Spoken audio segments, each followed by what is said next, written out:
The USP, the Universal Self-Loading Pistol. That's what they came up with when this came out.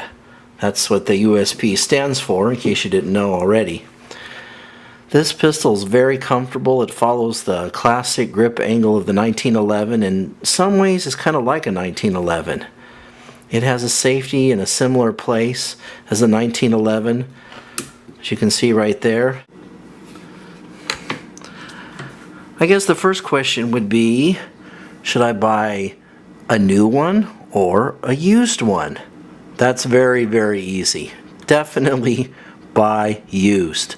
These things are going for about $1,000 now. And really they've changed very, very little since they first were introduced. Reliability. Absolutely. I've been shooting these things for about 16 years now. And absolutely, completely reliable. I would trust my life to this gun. This is a traditional double single action gun. Right now it is in double action mode. Fairly heavy trigger pull. Now it is in single action mode.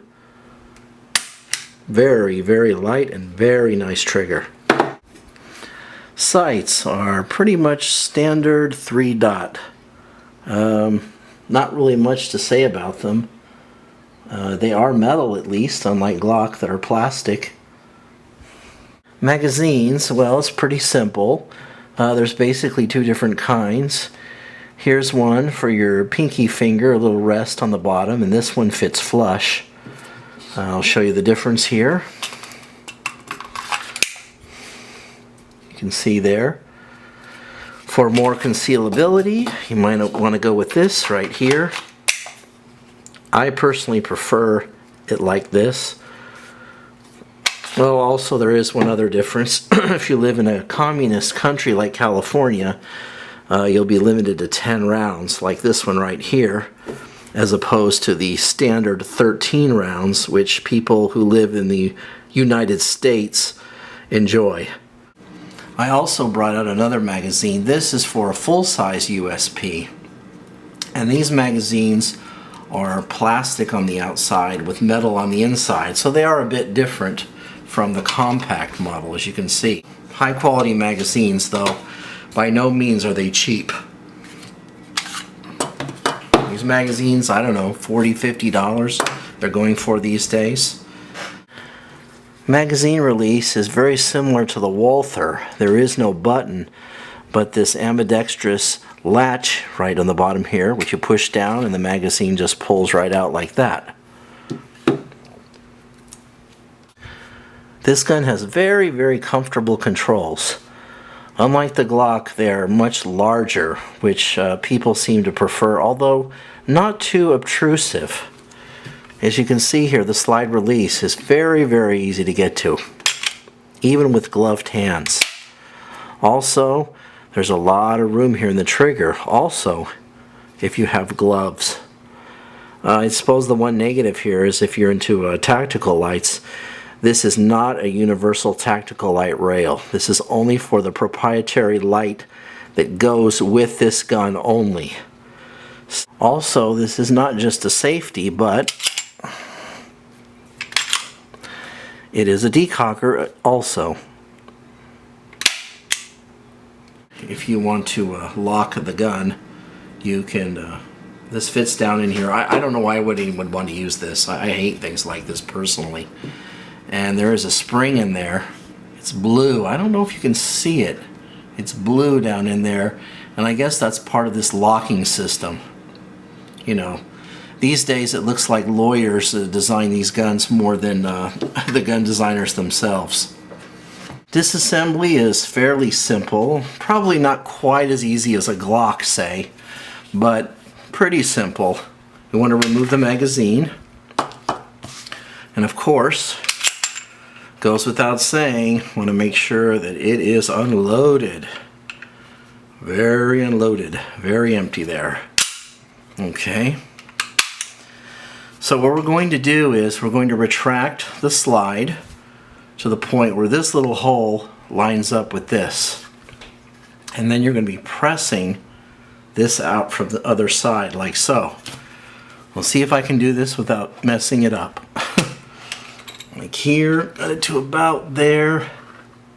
Push from the other side. Let's see. There we go. Thought I wasn't going to get it for a minute there. And then this should come right off. A little sloppy at that, so forgive me. I haven't taken this apart for a little while. Anyway, pretty simple inside, like you've seen many times before.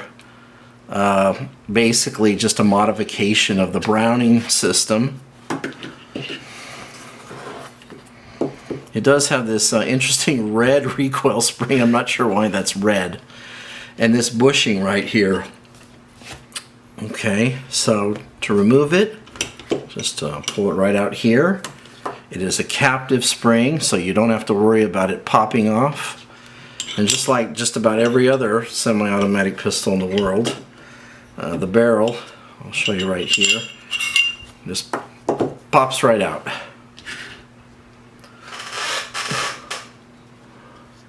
So here are the major components, as you see right here. Pretty much like most guns, most polymer guns these days. This gun, like the Glock, does not get very dirty. Maybe a little more dirty than the Glock, but not much more. Cleaning is very easy. Lubrication, it just doesn't need very much. Just in the usual places, in the outside of the barrel, oil, and the lock up here. Maybe you can put a little up here. And I like to put a little grease on the slide rails because it tends to last longer than the oil, which seems to dry up fairly quickly, but that's up to you. Very easy to clean, very, very low maintenance. Reassembly is fairly easy.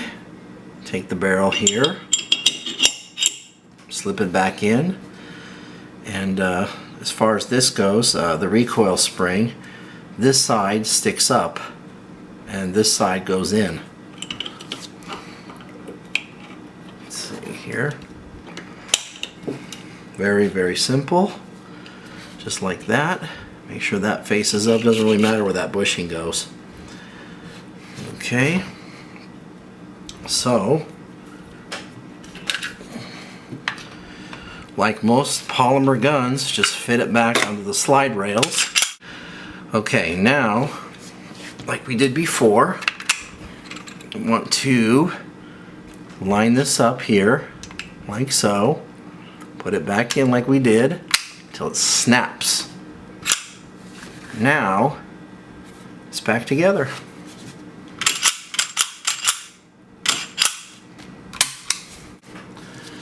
So, should I buy a USP?